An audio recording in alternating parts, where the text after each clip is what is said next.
All right, we're going to get started, everyone. Happy New Year. Great to see everyone. I know it's middle of January, but I think we're still allowed to say that like for the whole month or something like that. Still New Year. That's right, still New Year.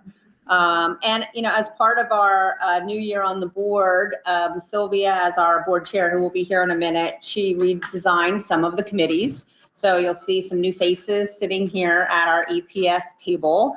So I will be chairing the EPS committee, and I will be joined by my colleague Sylvia, who will be here in a minute, Cora, and then Betsy is the alternate. So we're excited to come together and talk about the great things that are happening here in the district. And with that, our agenda for tonight is focused on PAL. We'll hear a fall engagement report. And then, you know, one of my favorite words, data. We'll be doing the mid-year data presentation, which, as you all know, I love.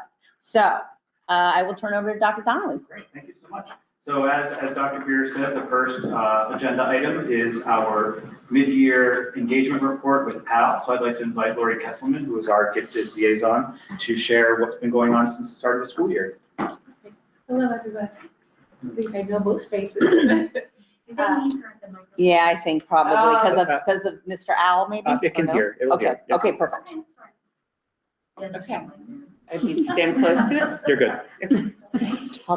Use your teacher voice. Okay, got it. So if anybody wants to slide, the link's there, or the QR code. Down arrow. Okay, all right.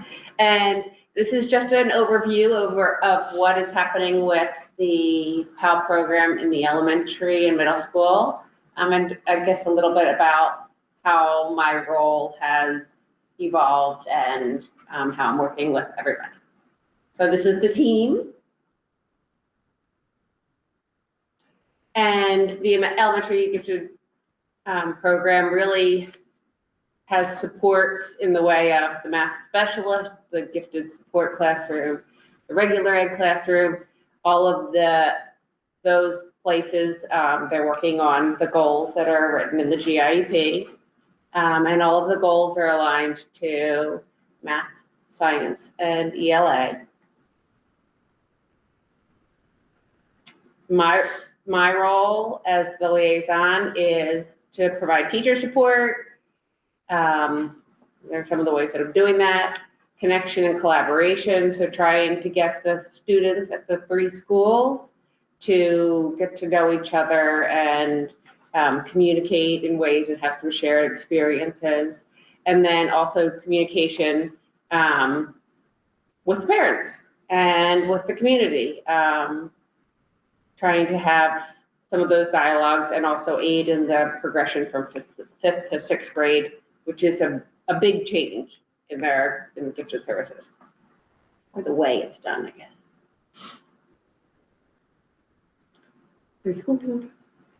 So some of the things that we've done is we took a trip this year to the University of Penn Museum of Archaeology and Anthropology, and we did this trip actually K-12. Although the elementary school children took one bus, so they got to ride down and back together, which I think was very nice. And they were together for the day, and they had a tour and then explored the exhibit in smaller groups.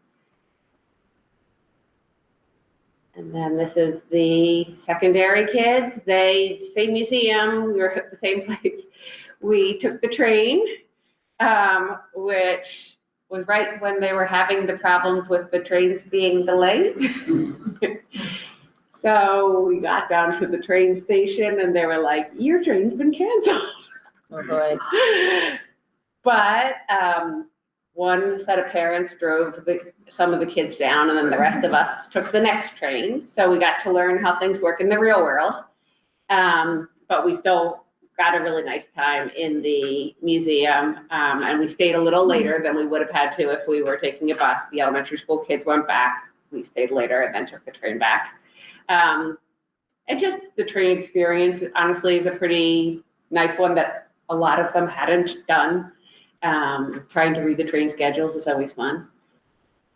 So that was the trip. One of the things that we've started last year was the Pen Pal program, and this year we have one exchange a month. And the kids all write letters back and forth to each other, and we created themes. And then I'm sending, there happens to be one sitting in the fridge over here, but I send out like a little email reminder with like, these are the things you could include in your letter, a little checklist, so that they're talking about similar things in their letters. That's been working very well. We have virtual math challenges, one for each marking period, I guess, trimester. That looks fun. Yeah. I mean, I'm not in the elementary school, so I don't really get to partake in it, but I know some of my current 6th graders were 5th graders last year, and they were very proud of the fact that they won the trophy. And I saw dancing on the screen, the little video of somebody dancing. There will be a spring enrichment trip. I'm still exploring a few different ideas. It will probably be science related. I'm not sure, depending on the availability of trips, whether it will be environmental or STEM. And then there will be a spring enrichment trip for kind of the middle level kids. And I'm working right now, I hope it works, but on a grant to get that trip covered, working with BC Cares, which is like a organization that helps to support enrichment type things.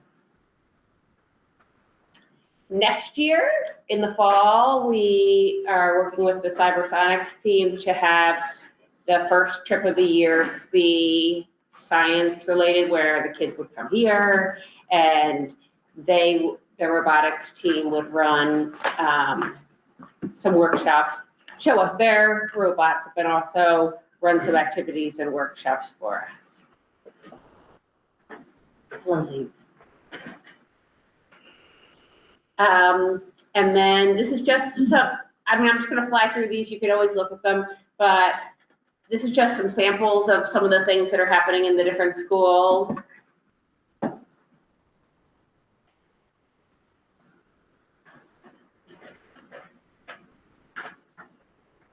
Oh, this is the group that was bragging about winning the trophy.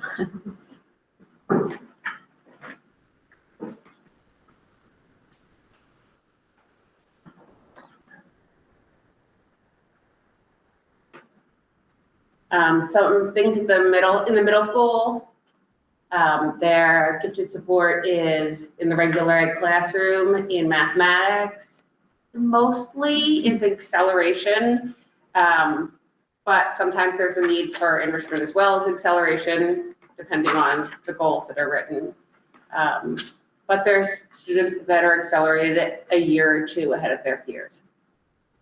And then in the gifted support classroom, the way that looks in the middle school, it's a seminar class, and I get to teach it, which is very fun. And it is really neat for me to see the differences in them between 6th grade and 8th grade. I feel like in the middle school, I'm in a unique situation where I get to see that. Exploratory get to see it as well, but you get to really see the development over time.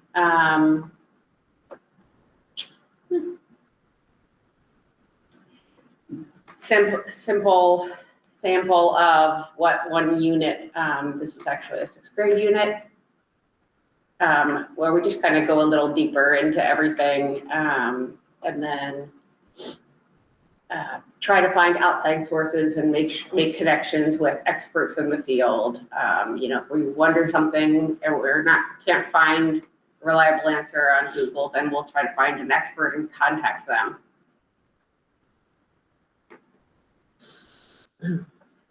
National History Day project takes up probably it's a big project, but it's like 4 little projects resulting in an end presentation. So they learn about reliable sources. They research in a much more formal way than they ever have done before. They need to find experts, they need to find primary sources, and then they can share their findings in one of many ways. They can create a documentary, they can create a website, they can do a performance, they can write a paper. And when I first started this, everybody, probably due to my interests actually, kind of started with the documentary, and that's changed over time. This year, we have 2 performances, and I'm very excited to see that. So one is recording her script of this woman who was kind of ahead of her time and wanted to be in the Army and disguised herself as a guy and joined the Army, and it goes through her life, but she has choreographed a full dance to go with it. So she's created the music and she's written the script, and then that's going to be running while she's created a dance to go with all of the movements that are happening. So, it's just a great way for her to use her talent and her love of language. And it's just wonderful to see them do this. So it's a great competition. It's coming up in March, and I'm sure you'll hear how we do. One of the choices that at the middle school, they can choose to do an independent research project. We've had kids do all kinds of things. This year, somebody is teaching themselves how to play the guitar.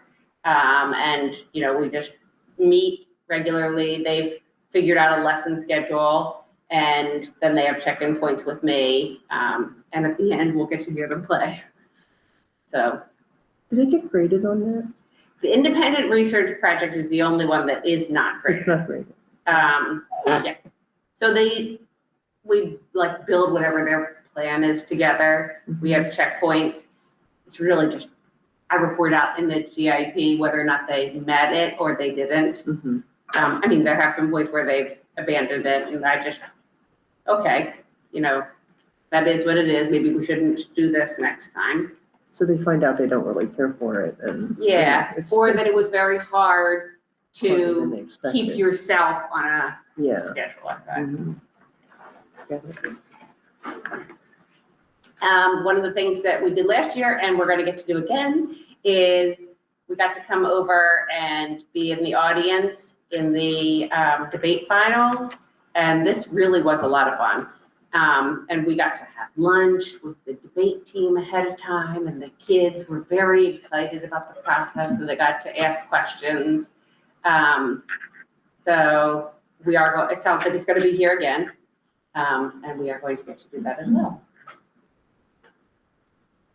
Part of my job is some presentations, so this presentation, and then also we have a 5th to 6th grade transition meeting. That's going to be April 8th.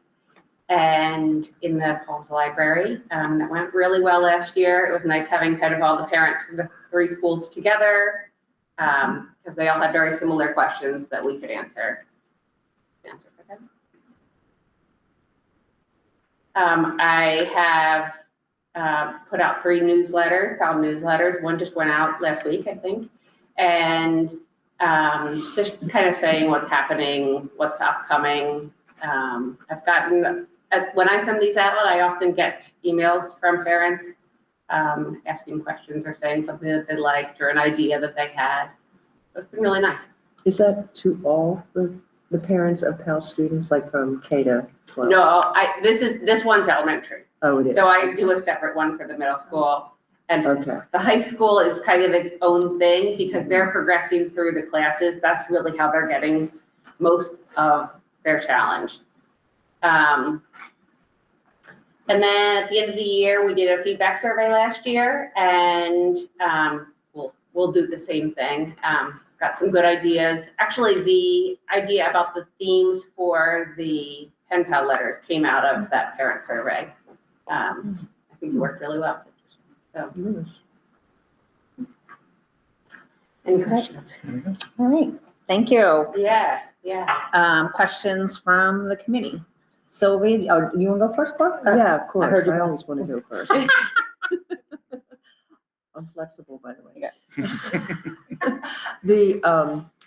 The pen pal letters. Yes. Are they, how do you, who are the pen pals? I mean, are they other PAL students in In the other other districts? schools. So you don't have any overseas or No. nothing? So this idea was to try to get the kids that are here connected to each other because they didn't really know each other. And that was one of the concerns that came up is that there's a few kids in this building and a few kids in that building and a few kids in this building, and they don't really get to talk to each other.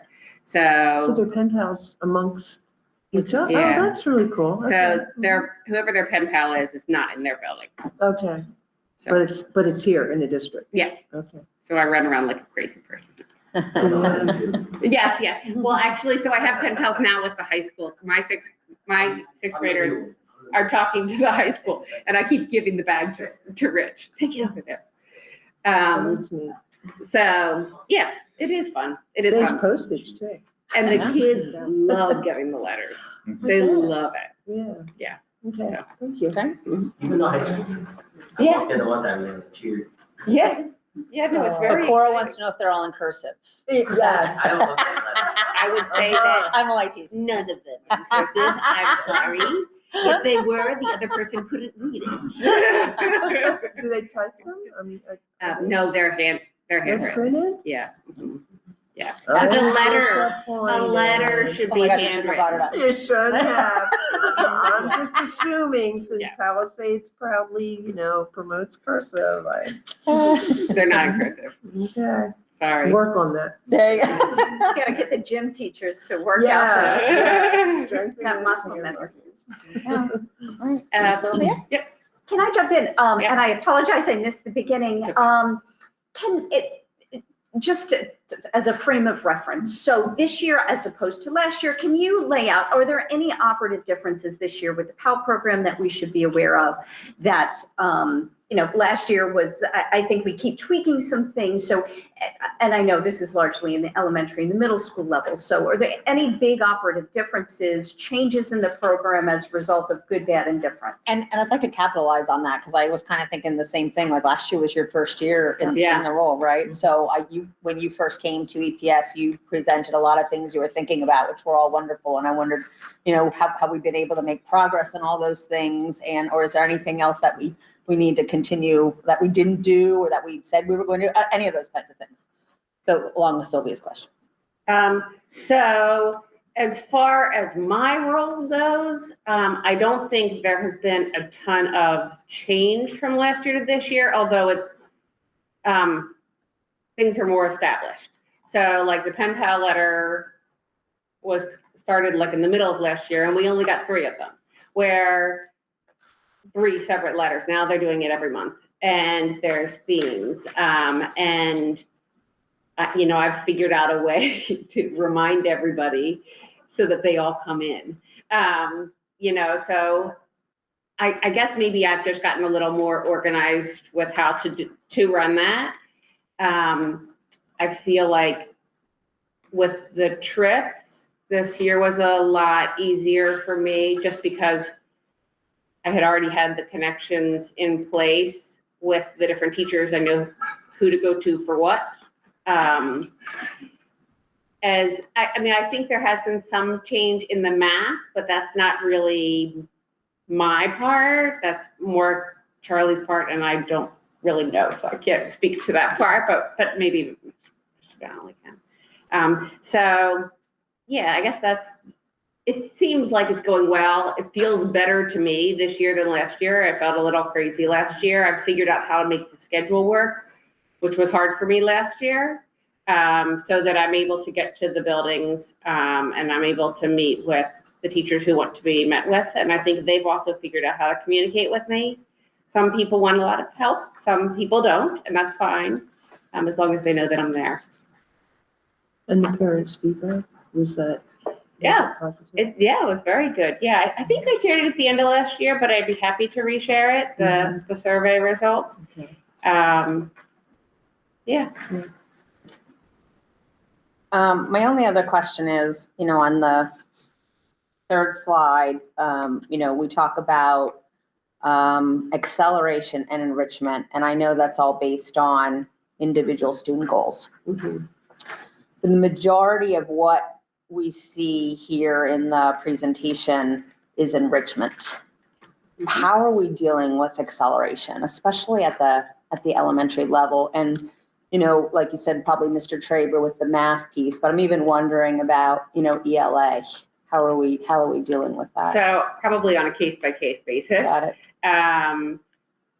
I think there are a few students, in particular in math, who I'm thinking of 2 in 5th grade, who we've gotten the resources from the 6th grade curriculum, and they're working ahead with the gifted support teacher and I think Mr. Traber on those. Okay.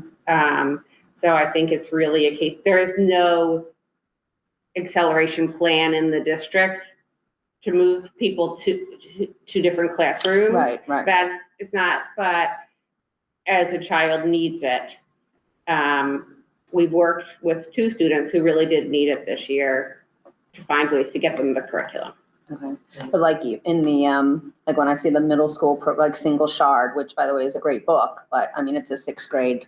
It's I know you level were gonna 6th say grade that, text. Did you? but- So, but I'm just wondering and a lot of the activities are enrichment. So do we use higher level texts in the? Oh, yeah, Okay. absolutely.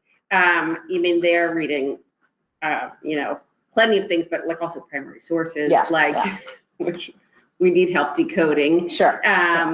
So yes, they are, but that 6th grade reading And again, is it's a great book. great Yes, book, it's a great book. not necessarily for its reading level. It isn't the highest reading level, but what you can do with it Mhm. is amazing. So, as an author and the amount of research she does, she's a great model for Mhm. them Yeah. to become writers. Speaking of the writers, I had asked Dr. Donnelly about the books, because you would put in there about them creating the books. And I thought, well, my daughters 30 years ago they were creating books in like 2nd or 3rd grade. Well, he explained to me what they actually do. And it's like, no, that's a whole lot more than just putting a book together and Right. writing a book. I mean, creating the paper. Well, some of the kids did for their Yeah. projects, yeah, like Yeah. completely from nothing. Yeah, that's amazing. So, Any other questions from the committee? From the Just- committee? Just a comment, I think, to your point about acceleration, I think that's a nut that we need to continue, and not just acceleration, I think it's differentiation across the spectrum. Yes. Right, no matter where the child is, in a district this size, I think we need to continue to try to crack that nut, and I know Dr. Donnelly's been working on it, and there's no, shortage of, that's, an endless amount of time that could be spent on each child with their individual needs. And I realize at some point that that's not practical. But whether that's working with other small districts in the area on how, I think we need to continue to bring ideas forward to help. I talk a lot to the elementary school PAL parents about what PAL looks like and differentiation and acceleration looks like for calculus, for all kinds of things. So, and online classes and a million things that are appropriate at older levels that aren't necessarily appropriate at younger levels. So a continued collaboration, I think, around that, so we can continue to have a crop of students who are ready and able to do at any level. And I do think that whatever that strategy of differentiation is, helps at all levels, so that people are getting whatever pacing and sequencing they need. So I totally agree. Even as and this is my educator part, even as a teacher, I struggle with enrichment because, I look at every child who can benefit in a variety of ways from enrichment. So I always struggle with that. When you, and again, the pen pal thing is amazing, but I look at that and say, oh my gosh, every kid would benefit from that. So I think that, like you said, the more ideas we can get, the acceleration, I think that's great. And But pacing, I keep coming back to pacing because it's, we've talked a lot in the past about, well, they really can't skip that content. right. They need to get the content, but maybe they get it a little Or faster and faster, that or in becomes an different ways. absolute nightmare for teachers. I get it. But, I think it's Well, that is just a way in continued. some instances that technology can help, especially math. Well, we got her to admit it. Oh, I'm the emitter, this one. Yeah, I'm the one. Paper and Don't- pencil, don't- all the way. No. All right, oh, good. Helpful. Public. Just to interject relative to what Lori was saying and the conversation occurring. I imagine I know the two students she's referencing because the teacher and I sat on this. One of the things that we found this year was the ALEX program, which is currently being utilized throughout the district. That allowed us to take a student that was 3 to 4 years above level on benchmarking in mathematics and get them into an algebra curriculum. Where they have an opportunity to get that level of acceleration and enrichment. It's not being utilized daily, but it is being utilized when they're working with the gifted staff. For ELA, those concepts are quite similar, using IXL to make that determination of where they're demonstrating higher levels, right? But IXL is not being used for the curriculum. The issue then is teachers now need to go and find the curriculum to help meet whatever standards those kids are showing that advancement. Laura Campbell, Malcolm Nixon. In-person parent survey, I guess Mrs. Kessler is doing an outstanding job, I feel like, from a parent perspective. I think it's so valuable to have that one person who has an overview of what's going on and can kind of make it as seamless as possible and just connect the kids. I think that the tricks have been really, really beneficial to our kids. So I really appreciate that. And I think, as she said, like year 1 is growing pains, year 2 gets easier. So my question is the plan for this to stay in place long-term? Or do you have other plans brewing? Are you unsure? Like, As far as Mrs. Kesselman, is that what you mean? yes, and having that liaison, yeah. We have to look over. it. That's right, we all turn this way. Well, not me, but the role, I guess, is role, what you're saying, right? Rule. Well, I guess you're saying. I mean, I would okay. love to. Okay. That's part of the continuity, right? And that's part of the long term, if you have one person continually in that position for more than, There's been no discussion to the alternate, so. okay. And I guess the same, Mr. Draper isn't here, but that position is going to exist in that, okay. Yep. And then my other question, or one thing that I noticed, and I apologize, I skimmed through the data presentation, I think it was in there somewhere, or I went off to a website to look at the test results. And there was something there about the number of gifted students. And Palisades overall, pretty much across grades, not the 5th grade cohort is big, but we're lower than average number of kids. And it's either because we are just timing, our district doesn't have that many of those kids, or the latter would be that we are missing them for some reason, either because the test isn't capturing it, or because there's not someone looking at the tests, or we're just not identifying them. They are there and they're not being identified. And these kids, when they are identified and they are given the opportunity and are challenged, are really valuable to their peers, to the score, not just scores, but just the interactions and the role model. And so if we're just missing them, and then these, there's the negative paths for those individuals too of missing them, where are they quiet and now they're underachieving because they're not being challenged, or are they now misbehaving because they are bored? So I think it's something to look at, and if you think it's the former, then it's okay, well, there's nothing you can do. If you think it's because we're missing them, I guess so I put it back to you. Like, Sure. What do you think? So we do, I'm not sure the COGAC is capturing all of them though.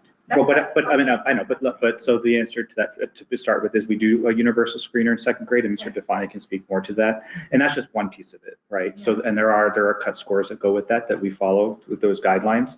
But that doesn't negate the fact that going forward in other grade levels from third grade all the way up to high school, that if a parent wants to initiate that conversation, or a school counselor or a teacher or a student themselves wants to advocate and has questions about what that process would look like, then that's always accepted. I mean, Lou, did you want to speak a little bit to that? Yeah, so COGAT is simply to try and catch kids early. When we start that in second grade, part of the requirements of gifted services and understanding of how students are performing relative to the standard. You really don't have standard-based assessments that kids are taking into account. Right, so that second grade COGAT is simply a snapshot at that point in time to say, these kids may be kids we want to be looking at and considering. Beyond that, we have multi-tiered systems of support where each of our buildings, 8 anyway, are doing those benchmark assessments 3 times a year. They're not just to identify kids at risk, right? They're also to look at the other end of that continuum and those kids that are excelling and through our win periods or looking at gifted evaluations, do we need to be reaching out to these kids to provide more enrichment and acceleration? So what I'm hearing then is that we have these screeners in place and we're doing everything right, and we just don't have as many kids. That doesn't make any sense. So what I'm asking is, if you think that's wrong, then even though we're having these screeners, something's not working. So I guess that's my ask. Are you talking about the percentage of? Yeah. Our percentage is low. Percentage. Our percentage of Well, I think a good start is making sure that parents are empowered to raise their hand. Like, you know, at the end of the day, I think the parents. No, honestly, majority of parents might not know that there's a gifted program. That's not- I was actually going to ask Yeah. that question, you know. So building that in the Yes. second grade, like, Yeah. dear second grade parents, your Yes. child is going to be, More you know, communication is on going to receive the COGAT. But if you Right. have any questions or concerns, or really think it's a conversation that you should have with the teacher, you know, maybe that, I'm sure it's on the website somewhere, but things can be hard to find these.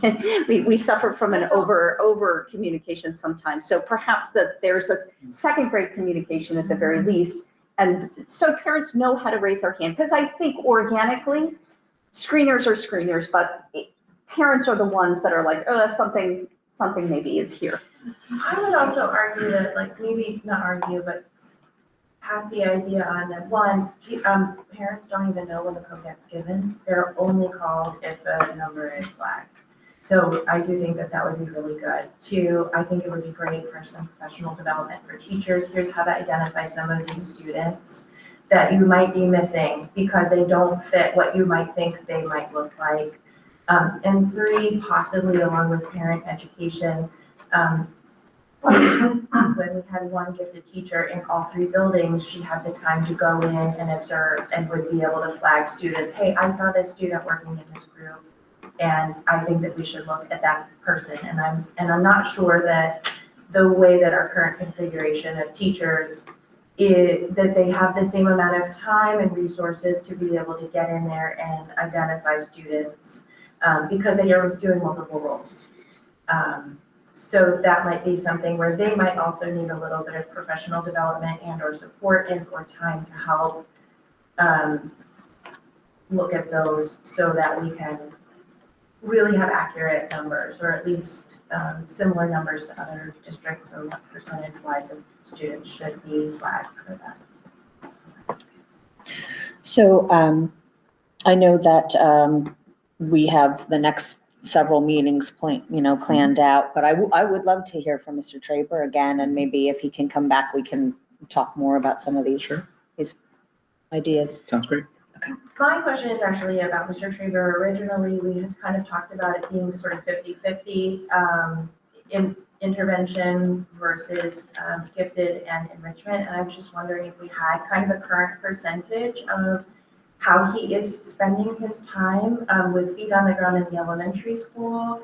I'm not sure that that it is 50-50 anymore. Maybe it is, but I know that it's been really hard, difficult to receive some enrichment without having to contact principal, other teachers, whatever, to kind of make that happen. It's not seamless or happening in a way that doesn't involve parent involvement. And I'm not sure that every parent knows that they need to be involved in that process for their child, or that they should have to do that.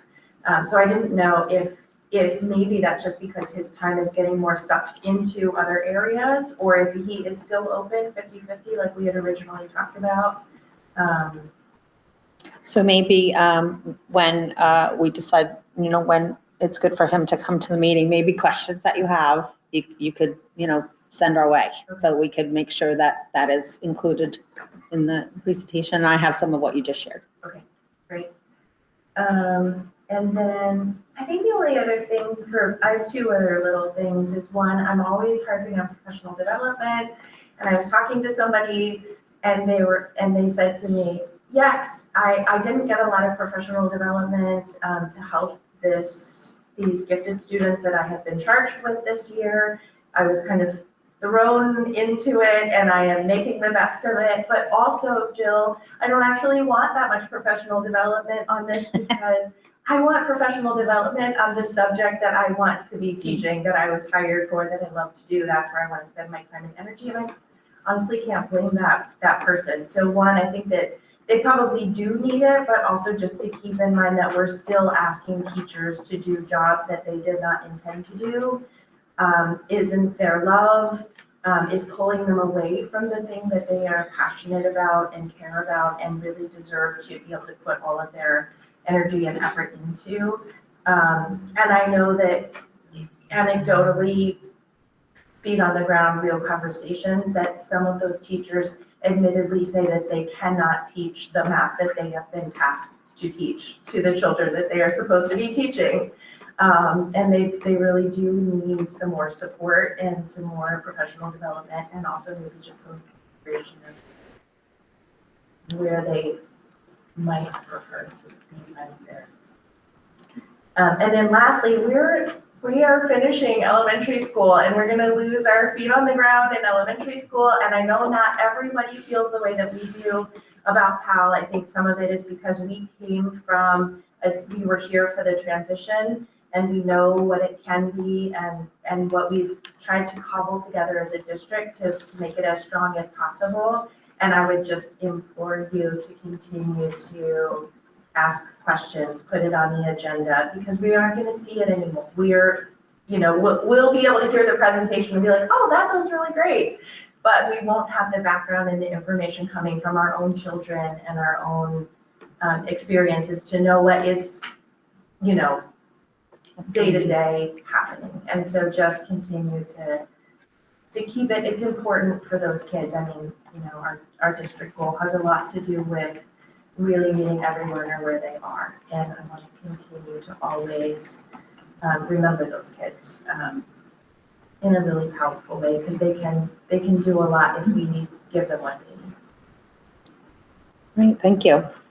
And I just had one point I wanted to make too. And I Stacy. know we're always kind of trying to look for ideas on how to accelerate some of our higher level students or pen pal students. And we had talked about EDRs a while back, but maybe we had brought up like Lego League and like a robotics type program or. Yeah, I think that was part of our original, that was back when you did the original presentation, right?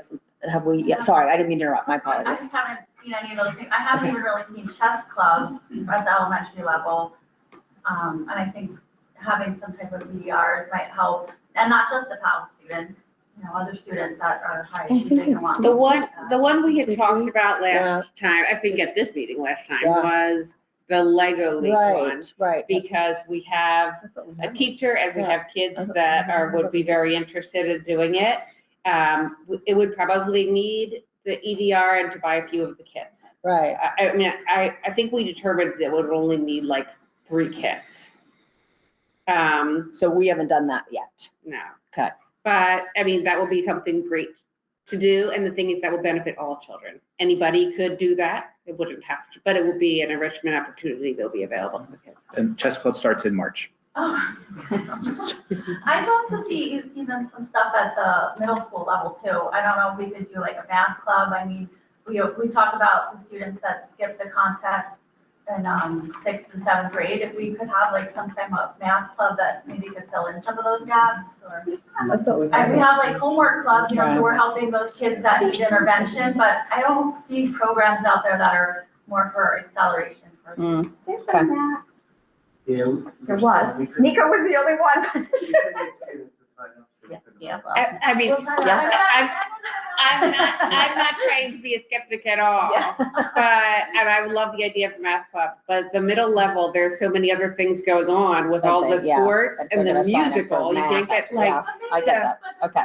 for sixth graders, there's not sports yet, and Yeah. if you Sixth really graders, there's presented it the right way, listen, especially to the students who are hitting like the pre-algebras, to those parents. Back to school And night said, of the listen, kids we who are have this in great that opportunity, class. the kids are going to learn content that they had missed, which is great, they're where they should be, but Okay. I don't know, maybe like. So I could continued see sixth discussion. grade Okay. Doing those kinds of things a little bit more. Yeah. All right. Got it. Can you start it as a I don't club, just, just a You know, volunteer? thinking doing it outside of rather the box than of an how. EDR? I think we talked about the EDR last time because of making sure that we could like get this off the ground and get somebody in here, because we had talked about, I remember we talked about the volunteer, and so. and for the Lego one, I have to say, I think it would have to be somebody who knows what Yes, they're yes. doing, I think that's what because we it talked looks a about. little complicated, Yes, from everything that I've read on the website. But the teacher that we have doing it has experience, or who's interested in doing it, has experience with her own children. She's Okay. been through the process a couple times. Okay. So that might be it. well, I don't want to cut off the conversation, Yes, but I know we yes. also have, the data presentation. And Thank you. by the way, Mrs. Kessler, thank you for all your work Long. on this role. Thank you. Thank you. All right, Thank you. data. All right, so as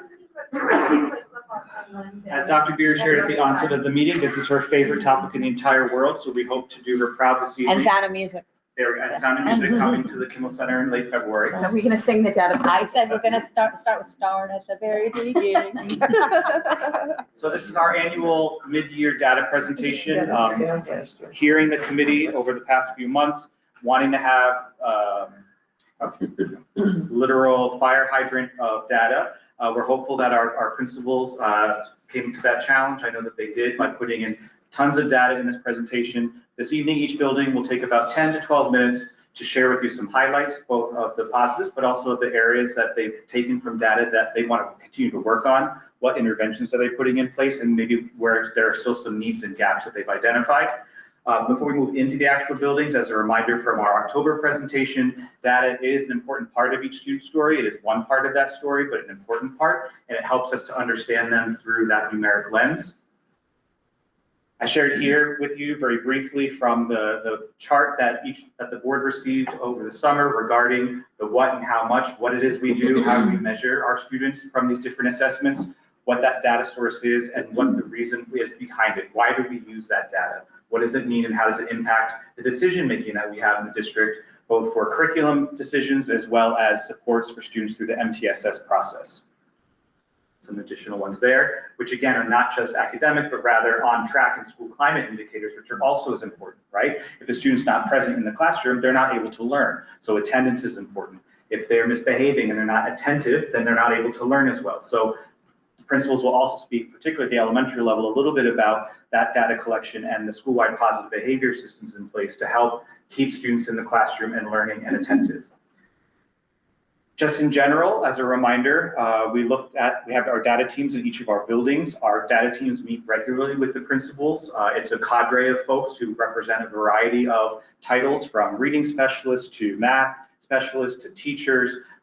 Again, as I said, the administrators, and they're looking to work through the MTSS, a multi-tiered systems of support, to identify needs for students, look at the root cause analysis. Why do we think this may be occurring? And what are the strategies we can put in place from the cadre of options in order to best help each child? Blessing of our district is that we are small, in that every adult in every school knows every single child. Every student walks in every building every day and can be identified by their first name, which is amazing. And so we have that connection. And so our principals and our teams work with our students and families in order to best give them as much support as possible. Again, here, multi-tiered systems of support, that MTSS, right? And remembering that about 80 to 85% of our students fall in tier 1 or universal. That's where all of our students are. And we want for all of our students as much as possible to access the core curriculum. We do have some students who require a next level of targeted support. That ranges about 10 to 15% of our students. And then finally, about 5% of students fall into what's called intensive support or tier 3. And that's where there are much more individualized plans of support that help those students. And again, all very specific, all very targeted, and all very inclusive, where those conversations come from principals, school counselors, teachers, and include parents and families. I'm not going to pull it, well, I will actually pull it up, just kidding. What we have here is, as we know, years ago, the board put together a cohort of districts that are like Palisades by a variety of measures, including socioeconomic status, size, rural setting, size of the high school, socioeconomics, as well as educational attainment of families and community members.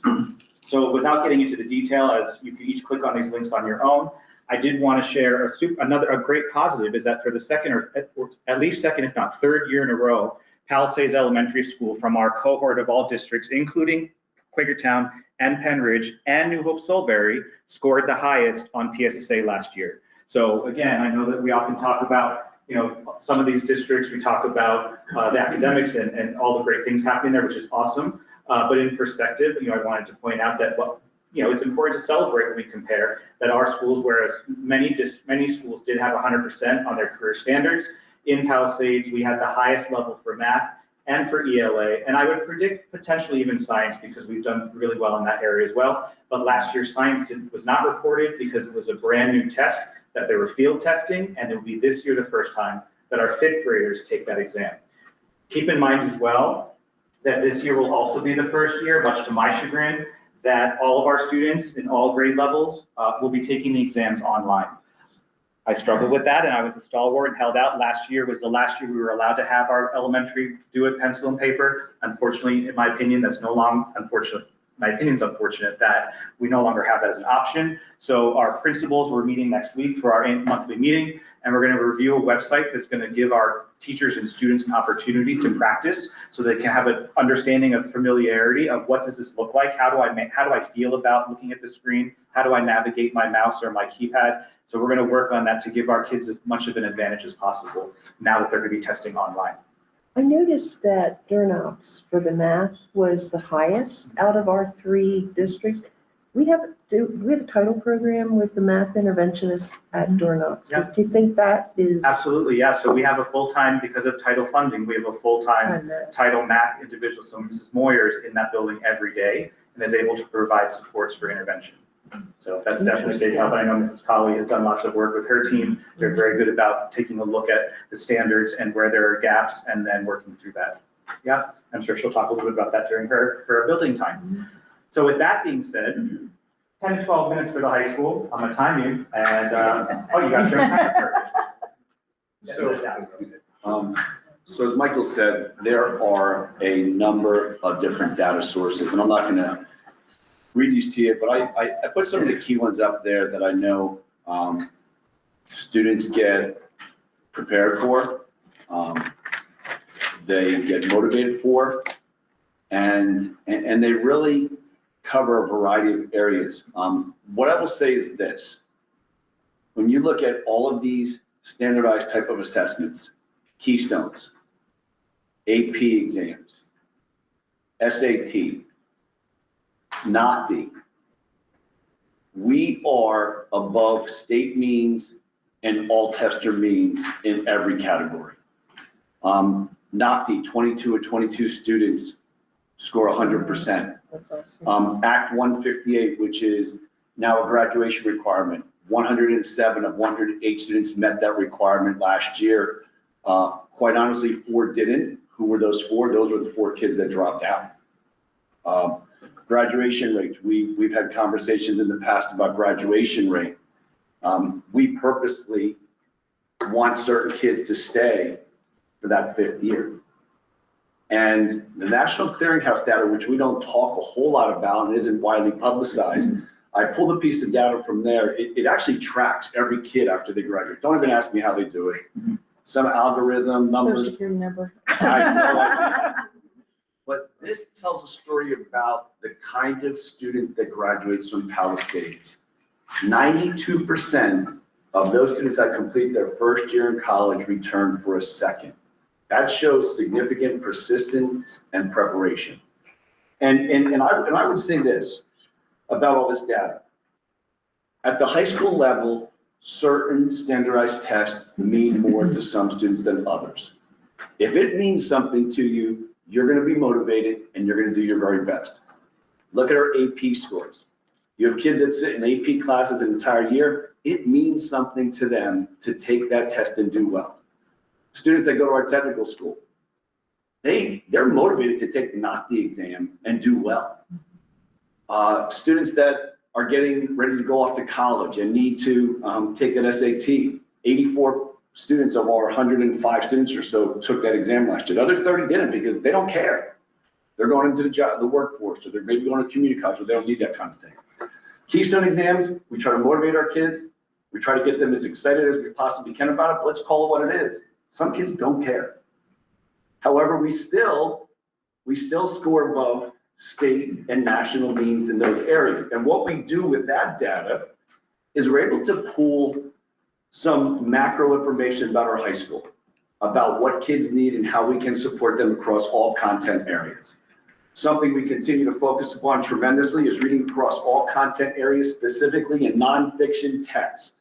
We spend significant time during school year with our English department taking the teacher leadership role, teaching students how to teach reading, because when they get into music class, they want to read about composers. They want to read about music. They want to read about genres, those kind of things. So we spend a lot of time with that. It's too bad Lou had to leave, but this year we put Read 180 in place, which is awesome. That is a program, it's better than what we had. It's a program that really targets our most struggling kids. We continue to use the classroom diagnostic tool. I heard Michael talk about how we're using that at the K-8 level to get ready for those online exams. We've been using it for a number of years here at the high school. Also, I want to point out, our math teachers have to spend more time than they would like reteaching prerequisite math skills. Kids' retentions across all grade levels isn't what we need to jump right in and move along with Algebra 2. They need to review orders of operations. They need to review some of those Algebra 1 fundamental skills before they can go on to Algebra 2. And you could say that for most math courses in 9th and 10th grade that those students are taking. So we continuously look for these integration opportunities of math and other content areas because that's what works in English. We're able to teach English and reading across all content areas. In science, we can teach some math. In physics, we can teach some math. In engineering, we can teach math. In art, we can teach math. So we look for those opportunities. I wanted to bring to the board's attention that this year we've been implementing our new STEEL standards. Interestingly enough, the students who just completed their bio Keystones have a different test than the students in May will. But we said what's best for kids is that we implement the standard good fidelity starting in the fall and being consistent with all those kids throughout the year. So it is what it is this year. I'm sure our kids will do fine, but we're doing what's best for kids. We're looking at always trying to teach our kids the current and appropriate use of technology. I know Director Ramos mentioned how well we did with our cell phone policy. That's been a game changer. We're working with AI, teaching kids proper use of AI because it is here to stay. And last but not least, we spend a lot of time with Act 158 and making sure that students are meeting that requirement, because when all of us went to school, all we had to do was get those 24.5 credits in all those content areas and we could graduate, but now there's a whole lot more to it where you have to show your community, college, and/or career ready. That is the high school in a glance. Okay, can we do questions after each one? Okay, any questions for Mr. Heffernan? Oh, Sylvia, I know you have a question. I'm okay for now. Phil? And I made a face at the Read 180, and you're right. I mean, for high school, there's not much out there. No, they're right. There's not much out there. And Read 180 is one of the better ones, but I just wish somebody would come up with something better for high school. But you know what, you're right. Dr. Beer, we had Wilson and it just, Yeah, it was good for ninth graders, but it didn't get to your 10th and 11th graders that were struggling. I know we searched around for the best option available and this is it. This Yeah. is it. I mean, read 180, reading plus, but it's hard for high school, so. So that face wasn't at you, Rich. I recall in a different conversation that we had about students that chose, there were tests that students could choose not to participate. Is that the Keystone or? They can. We try to get as many students to take that Keystone as we possibly do. We had very few kids opt out this past fall, maybe one or two. SAT is one of those that. I understand that because somebody that's going into the workforce isn't going, I mean, they have no need to take that. Mhm. But I thought there was something that had to do with percentages.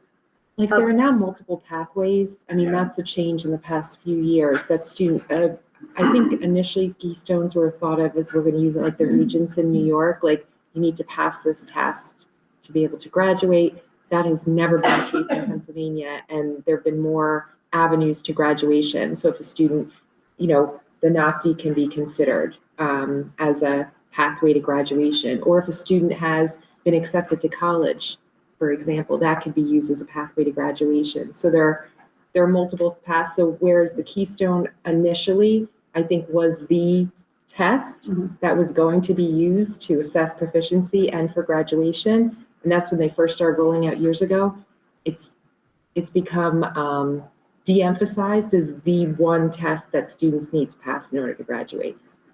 So And I would Dr. say, just because maybe I brought it, I don't know if this is what you're thinking, but we did have a discussion at one point as to the MAP testing that we do in the middle school because we don't offer it in the high school, but you could because it's. Yeah, I'm just not recalling I thought it had to do with something, the percentages, or if students take it, it affected percentages of. PSSAs. Was it on the PSSA? Yeah, so we We are required by the federal government Okay, right. to have at least 95% of our students sit for the PSSA. And if you have less than that, then you are required to create a plan as to how you're going to then inspire participation. Okay. And do we? We're fine We're, okay. for now, All right, for now. so Okay. long as we continue to inspire. All right. And if I had more than 10 minutes, I could tell you what I tell the students at our Keystone meetings, which is essentially like, do your best, you're prepared, we've had a curriculum aligned to these standards, get a good rest, take it seriously, do your best, don't worry about Act 158, we'll help you get there because there's 5 pathways like all of you will meet at some stage of the game, going to doctor. But the PSSA doesn't, I mean, there's nothing about graduation with PSSA. I mean, it's just a test that they take. Yeah. did start with that with the Keystones. So there's no, it's up to the teachers, the grades, or whatever, that's for graduation. No, it's more than that. Well, And so let me just do my spiel real quick, I'm sorry. Okay, I'm sorry. There's 5 You asked pathways for to it. graduation with Act He 158. loves this one. Whether you agree or not, this is what the state has told us. I disagree with some of these, but that's my editorial. Okay, Pathway 1 is get proficient on each of your Keystone exams. If you don't achieve proficient on each of your exams, you can get a composite score, but at least one of those tested areas must be, actually 2 of those tested areas have to be proficient, which means you can have a high basic and get a composite of a 4452 to get to Act 158. Now, if you go to career and technical school, if you get an industry certification, complete your program over there and continue in the job force, you're Act 158 complete. The next pathway is exam replacement, essentially. You could replace a PSAT score for a Keystone score. You can get admitted to a 4-year college if you didn't get the Keystone scores. If you're not going to a 4-year college, then we have a menu of items. The ones that are kids who get to that last box, they do community service of 10 hours. They get admitted to a community college and they get an industry certification, which coincidentally is typically CPR given by our school nurse. So there's multiple pathways. I have to be honest with you. The students who tend to struggle the most with Keystones are those career and technical school kids. They've always been kind of our fence sitters. And you know what? if they do their best and they don't pass, it's okay. They're gonna get their industry They have options. certifications and those Exactly. things, so it's They have okay. options. And that's what I tell the kids, don't stress about it, do your best, take it seriously, and everything's gonna be fine at the end of the day. So what does the Nazi give them?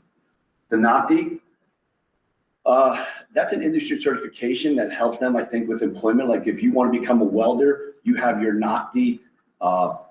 Demonstrating proficiency in Yeah. in that. Right. That particular Yeah. field. Particular Their field. particular field. And that That's doesn't right. even play into Act 158 because those scores typically come in after the kids have graduated. It's more Right. about the industry certification, or are you continuing to work in that field upon graduation?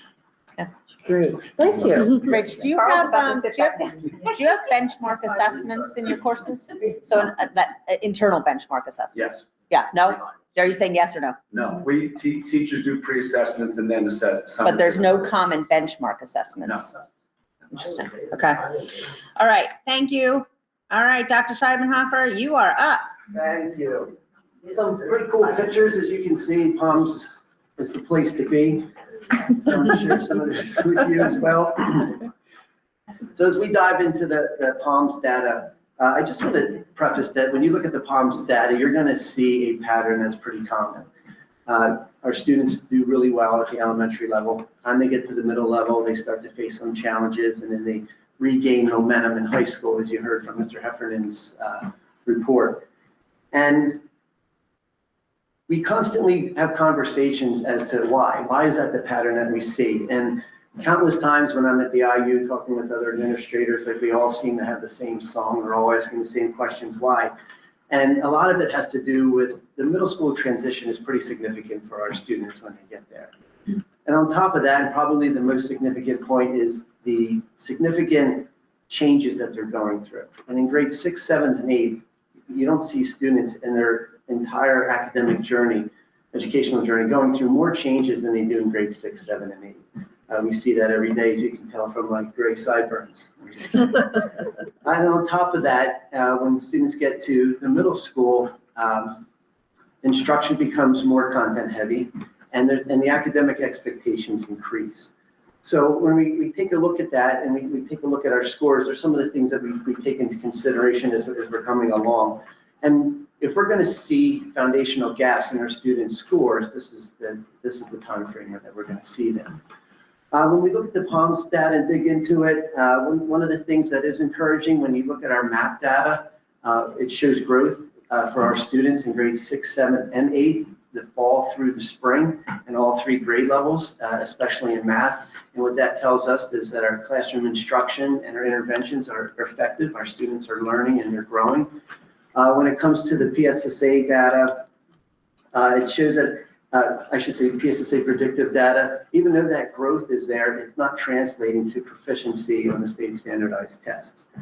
That doesn't mean that growth isn't happening, it just means it hasn't translated to proficiency at that point. And then our PBOS data kind of echoes that same point. It shows that instructionally our students are growing, especially in math, it's just not translating to proficiency in our state standard tests. To add to that, it also helps us identify areas of need, which you'll see when moving forward in the next couple slides. Our building level score is at a 60.9. Last year, it was at a 70, and I firmly believe that's because our science scores were not included in our building level score. As Dr. Valley had said, they were exempt this year, so our students last year didn't take the PSSAs, they didn't count into that score. And historically, we do very well in science, so that would probably been where it was at before. When you look at our PSSA data here at a quick glance, usually we focus on proficient and the proficient, the last column up there. And we compare ourselves to the state. And when you look at across the board in English language arts, you'll see that rather than a drop, we've kind of held steady at the state level, state averages in 6th grade, 7th grade, and 8th grade. And the same goes in math. Actually, we increased a little bit in math from last year. As you can see, when you look at the percentage of students that are proficient or advanced compared to the state level, right at 7th grade, we were right exactly at the state level. And 6th, 7th, we were a little bit above. We were happy to see that there wasn't a drop in performance, as read in the paper lately in a local district next to us, their scores plummeted. So we were happy to see that we kind of held our own and stayed where, obviously we want to do better, but we were glad we kind of stayed at that state average or above. So that was good to see. So when we look at our PSSA data, we want to focus on what areas can we improve on and what response plan can we have. And you'll see in math, in 6th, 7th, and 8th grade, there's a different focus area for each that we're going to be focusing on this year, from expressions and equations to statistics and probability in the number system. And for English, language arts, key ideas and details in craft and structure. And these are the conversations we're having at faculty meetings, department meetings, team meetings, and in observations as well. So we're using that data to hone in on those focus areas to try to improve as well.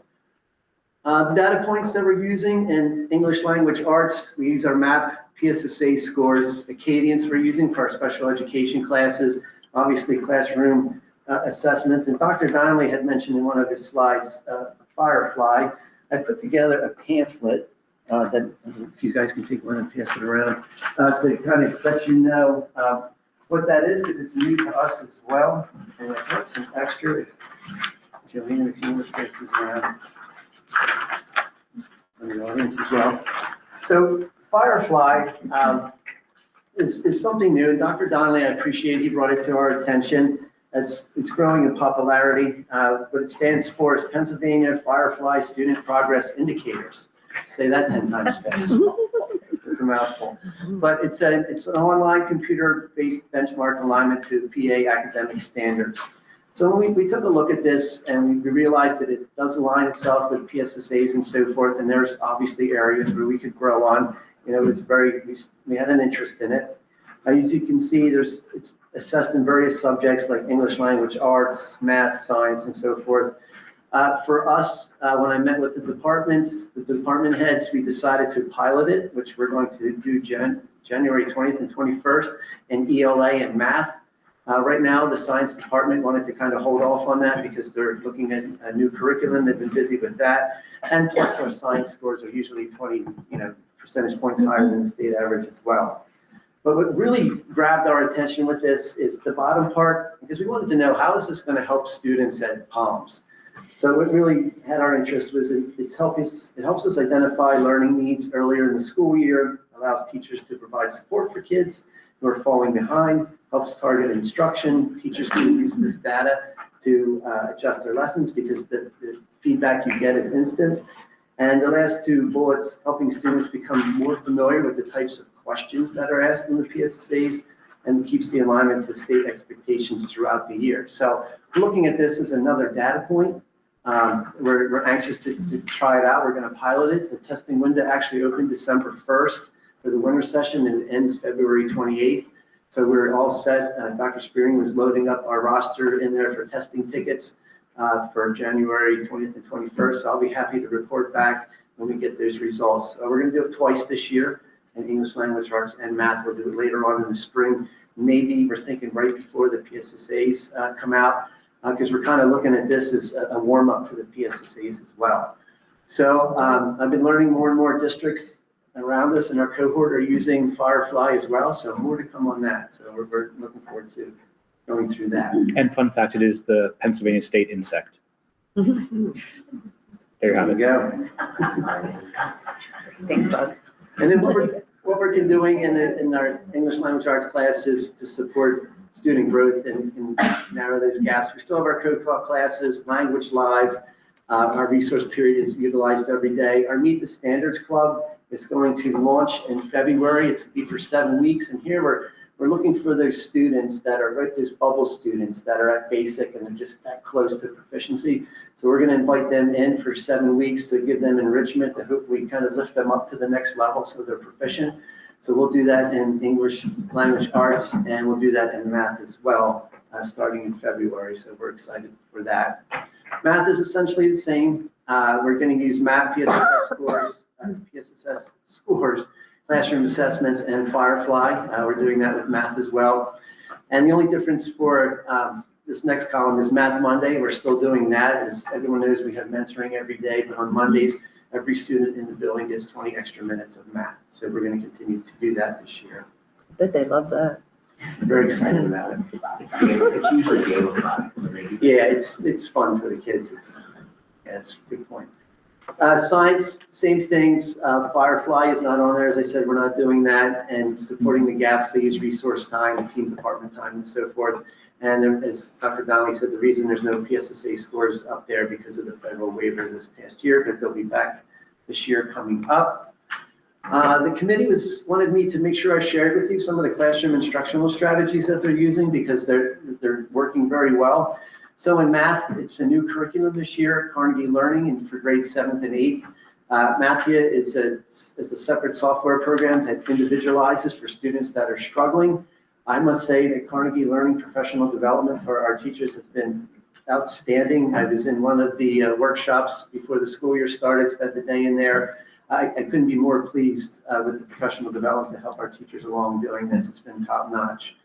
Now there's an alignment K through 6th grade with everyday math, and Alex is an individualized part of that to help students that are struggling. And something that Mr. Heffernan alluded to, our student reflection after math has to identify the strengths and weaknesses of our students. That's been up there, I think, for the last 3 years that I've been doing this presentation for good reason.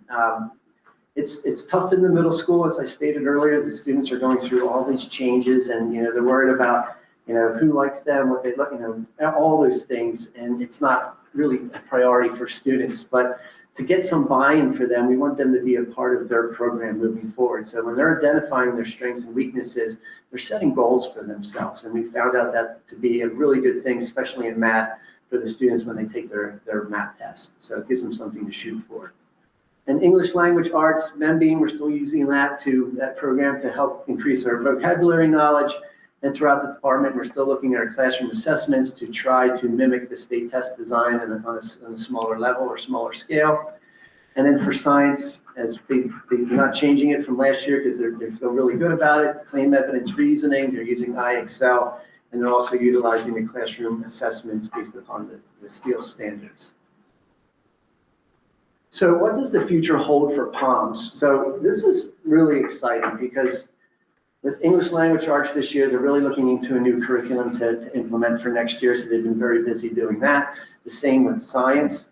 Math has started a new curriculum this year with Carnegie Learning. So a lot of those things are happening. I will be back here in February to talk to you about a new schedule for POMS Middle School.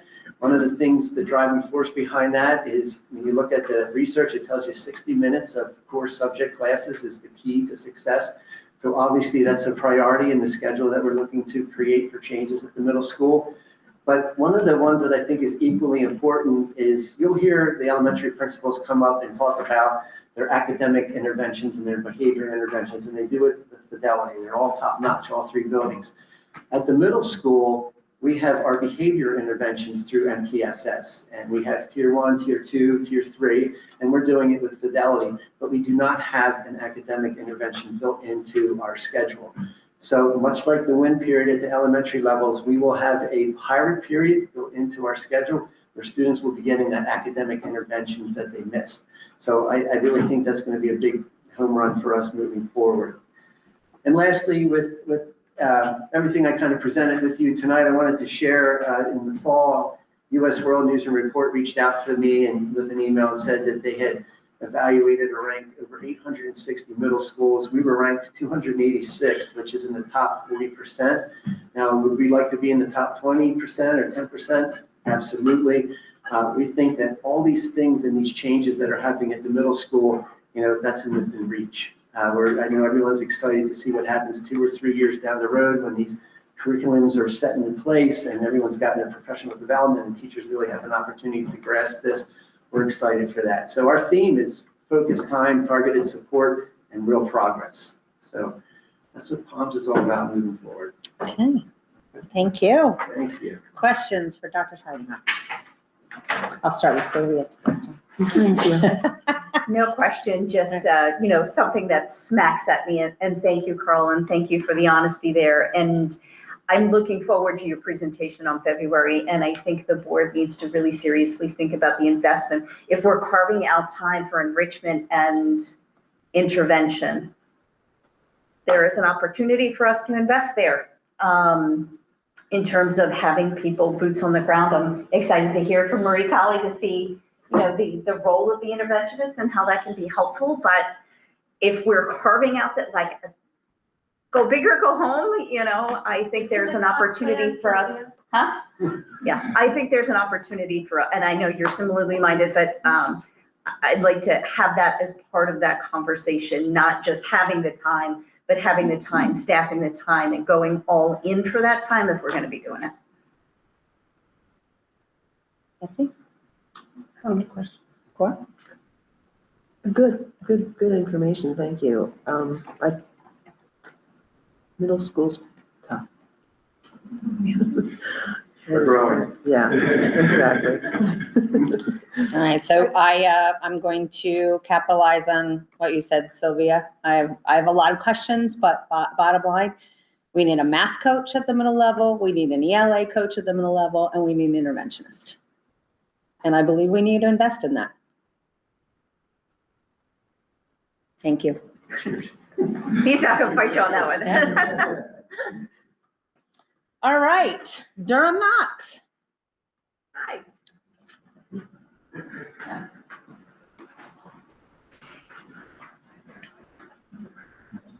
Okay, so we have some fun out there in the fall happening, and our welcome sign and fun festivities happening before the holidays. Welcome to Durham, not Mixon, and I'm going the wrong direction. So an overview of our state proficiency. There's links there to take a look, but really the highlights of PSSA is that all grades exceeded the state average. And grades 3 and 5 exceeded both district and state in ELA and math. Looking at our school performance profile, we have maintained building score in that top 15%. We were at 88 overall for SPP. And then looking at PVAS, again, if you click on that link, you will see that grades 4 and 5, we look for that blue, the light blue or dark blue, to see that our kids have grown at least 1 year in a year's time. And so we see that grades 4 and 5 have exceeded 1 year's growth in math. So super things that we are proud of. And then I sort of broke things out by math and ELA. So talking about math performance, if you click on that first link, measures of academic, that's the math performance, you'll see broken down for each one of the grades in detail.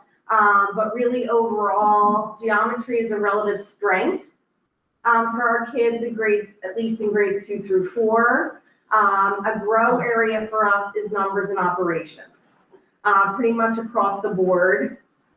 You will see the kids up there in the right-hand corner. So we have a challenge every Friday for math fact fluency to try and help grow that numbers and operations. The kids, or every student is going on and they are on facts fluency for a minute. And then each homeroom, whoever's the top homeroom performing, grades K through 5, they win the trophy. This is new this year. So there's a lot of competition, healthy competition going on between teachers, homerooms, and kids to have the trophy in their classroom proudly displayed. So that's a snapshot of just our 3rd, 4th, and 5th graders showing that off. We find that numbers and operations comes in quite a bit too with problem solving. So problem solving isn't mentioned up here, but it's the multi-step problems where kids get hung up. And if computation is incorrect, then their problem solving task can be completely incorrect. If they get step 1 wrong, then they're sort of dead in the water when they get to step 2 and 3. So we spend a lot of time working on that and have, our teachers in particular in grades 3, 4, and 5 have enrichment type of tasks for kids with problem solving to grow in that area. Because really in problem solving, the only measure that's done is PSSA in written response problem solving tasks. And then in Acadians, students in grades K through 5, beginning year, this is looking at fall Acadians. We have at least in grades 3 through 5 had 60% at or above benchmark. So we're proud of that. Now, we also have an Alex Con. We used to have, Alex is our new program replacing Khan Academy. So we have challenges within the building for the kids geared towards that. So we used to do it related to Khan, now it's Alex. So we're looking for the kids by the end of February. We're just kicking it off now. There's a cohort of teachers within the building that have a growth objective that really focus on this. So they're looking for 3% growth in kids K-2 and 5% growth by the end of February based upon where they're starting. And then those children who meet that challenge will earn a ticket to the Winter Olympics that we will have within the building. So that'll be fun. So looking at ELA, again, highlights from math, 5th grade, beginning of the year. Super proud that they started off the year, which shows us that we need to work hard at growing them. This year, 80% at or above on the beginning of the year math assessment. Vocabulary acquisition has been something that we've been working really hard, and you'll see it come up in the math test. When you click on that link, you'll see it broken out by each grade, what those areas are that math gives us information about. So vocabulary acquisition is one area that our kids have performed lower in. So we've been working hard. I have a slide in there to show you how we've been tracking kids' performance in vocabulary over the past 3 years. And we are seeing growth from cohort to cohort. But we did bring in a couple years back a vocabulary piece because we saw the weakness. We brought in the Sadlier book to try and boost in working with some of the folks at Springfield had done some explorations. So as a district, we brought that in. But I'm excited to see what happens with CKLA because it is so robust in vocabulary. The kids are learning words that I can't even pronounce. So that'll be exciting to see. And just a quick clarification. Yes. Dr. Donnelly, I think you and I talked about this. So the math data that we are seeing for the elementaries right now, this is fall. Well, this is not right. Okay, this is not now. Yesterday beginning our winter math testing. Right. So we tested math, and then we'll have next week we'll be doing ELA. And so I'll include an informational item as a snapshot of the growth between fall and mid-year and February. Thank you. Yeah. So then the M class is the other piece that I've provided some information about that, which is brand new. With our adoption of CKLA, we moved away from the Dibbles or Acadian data that we're using in math. We are using now M class.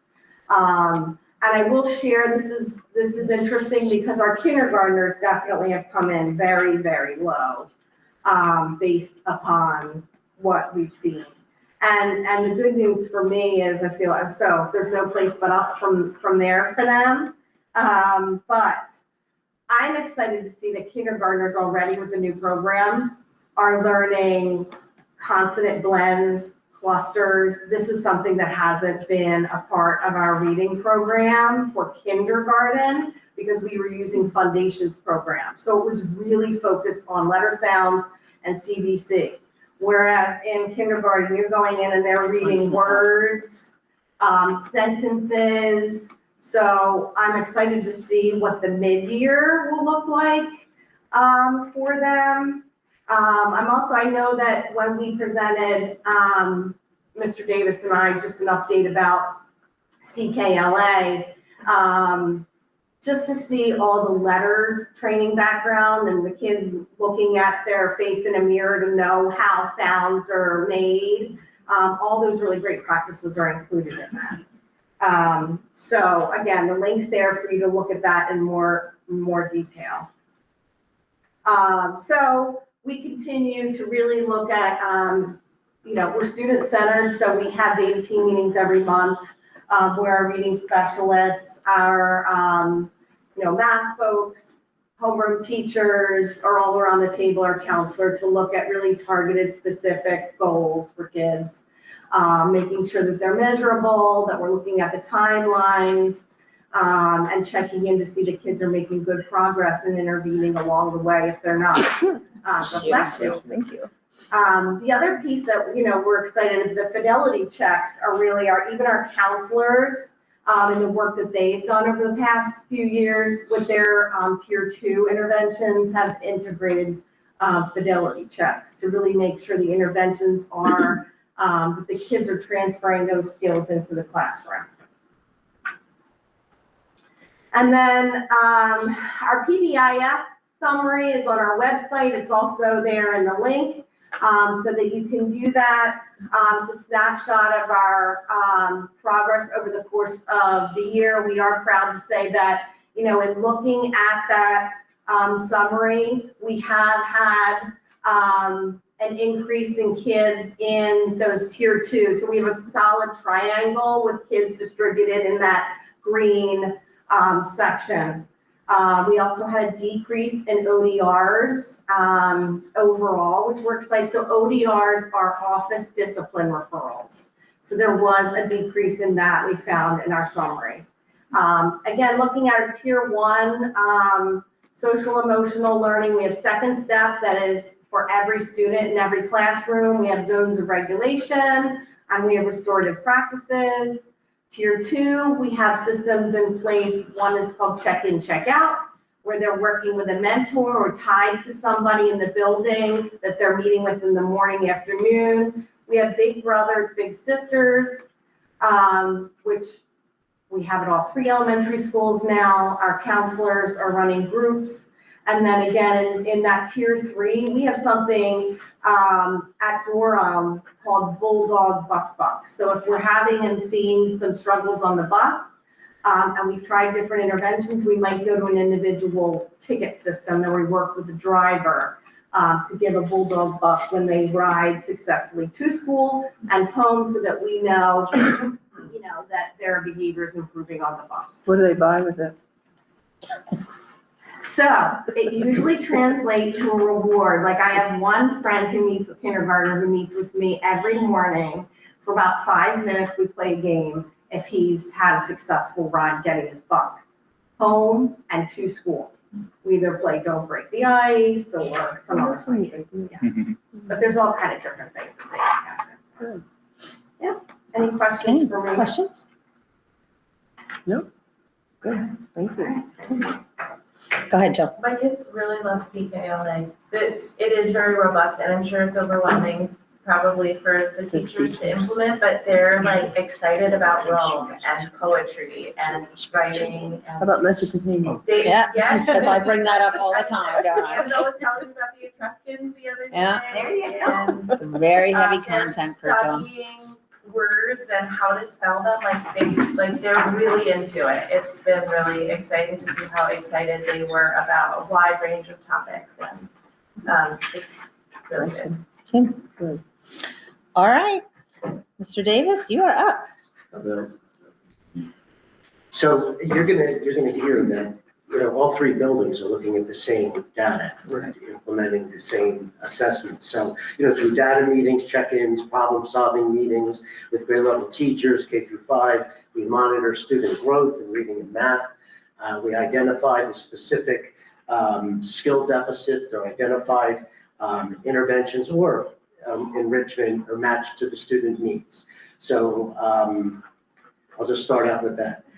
Starting with PSSA, if you click on that, Michael, I just want to touch on, so I'm just going to quickly touch on some highlights of many different pieces of data. You can barely see that. But so for grade 3 ELA, you can see that we had 64.7% proficient or advanced. That was a little lower than the district. We're higher than the state in everywhere. In math, we were a little 76.5, was a little lower than the district. When I say the district, it's comparing all 3 elementary buildings. and higher than the state. Grade 4 was 72.3% and higher than the district, a little bit higher than the state. Math was about even with the district if you look at grade 4 math, and higher than the state. Grade 5 was about very similar to the district and higher than the state. In grade 5 math was proficient or advanced was a little higher than the district and the state. So looking at all that, we can see, we're doing just as well or worse than, the other buildings that we're all working together. Now, this data was last year. That was last spring. So we look at that in the fall, and then we take a look at all the data. We identify the sub-scores, which I just want to briefly share. But once that data is in, we look at that in the fall, and then when I'm going to start sharing that data, then we start looking at that because that's current data. So the PSS data is last year's information. Just to point out, there was information in the Philly Burbs in September of 25 that most districts in Bucks County actually improved in math, and almost every district saw a decline in English language arts. Specifically in Palisades, 3.4% increase in math. And in ELA, it was an 8.8% decrease. So so you can see what's happening across Bucks County.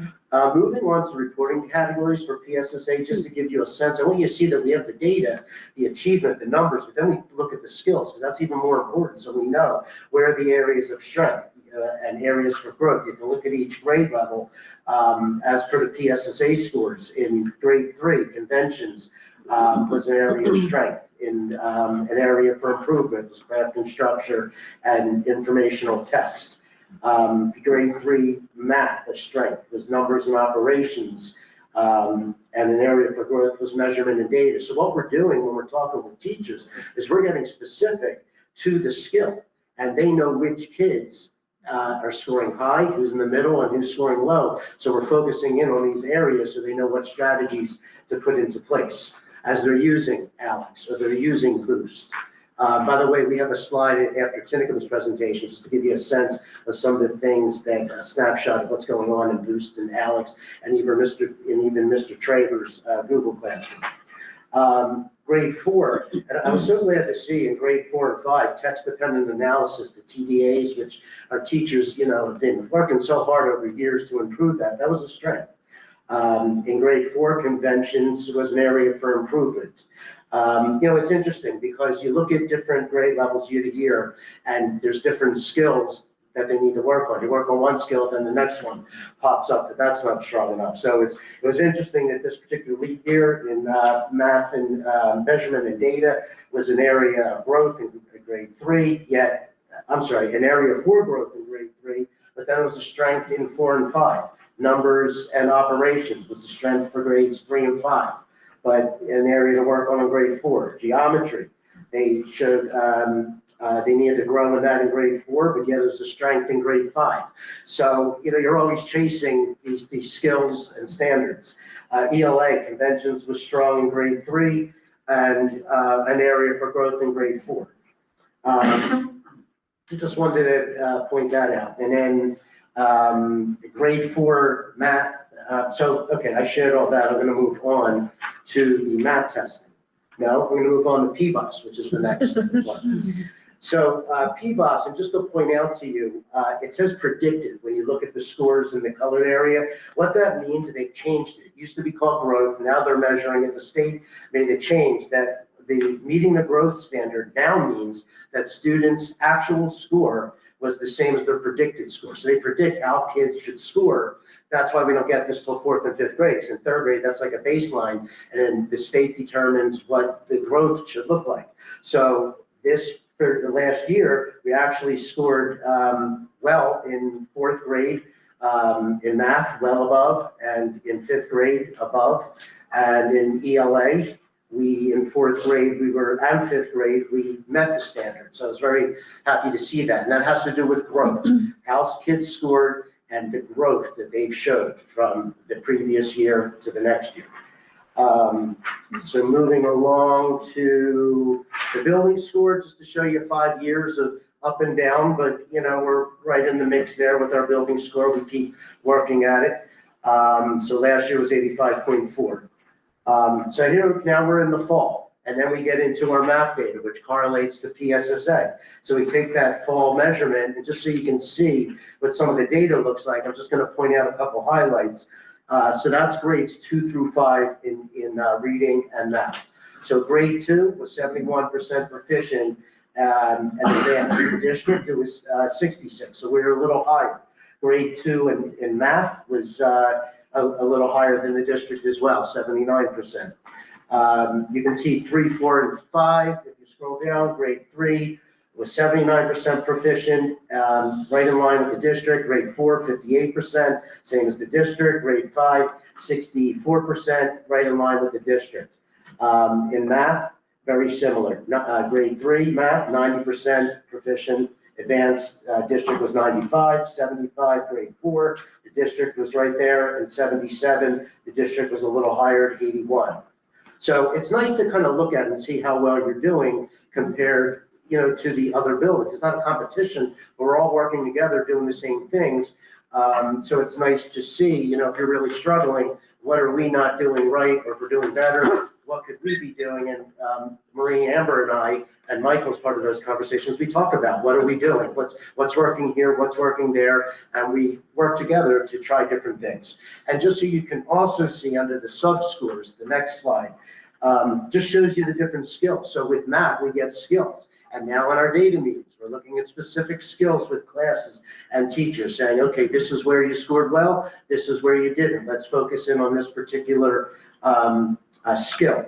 The highlight in yellow means it was higher than the district. And as you scroll down, the red numbers mean, and it shows comparison between last 24, 25, 25, 26. The red means we were lower than the district. So, you can go through that if you wanted to look at all the data, but I just want you to understand that we're really digging into that and looking at which kids are scoring high and which are not. So I'm going to move along. Next, we do M-class testing and Acadians testing. Now, these are for foundational skills. So there's more testing, more data. So we're looking at all this, just so you can see what it looks like. We do our beginning of the year M-class data. This is connected to the CKLA. And at the bottom of that, it just shows at each grade level what percentage of kids were at or above benchmark. This helps us in our data meetings determine if you have 50% or more of a group that is scoring below benchmark, we need a class intervention, and we may focus in on that particular skill. So as you go through that data, you can see that we're looking at phonemic awareness, letter sounds, decoding, word reading. These are foundational skills that kids need.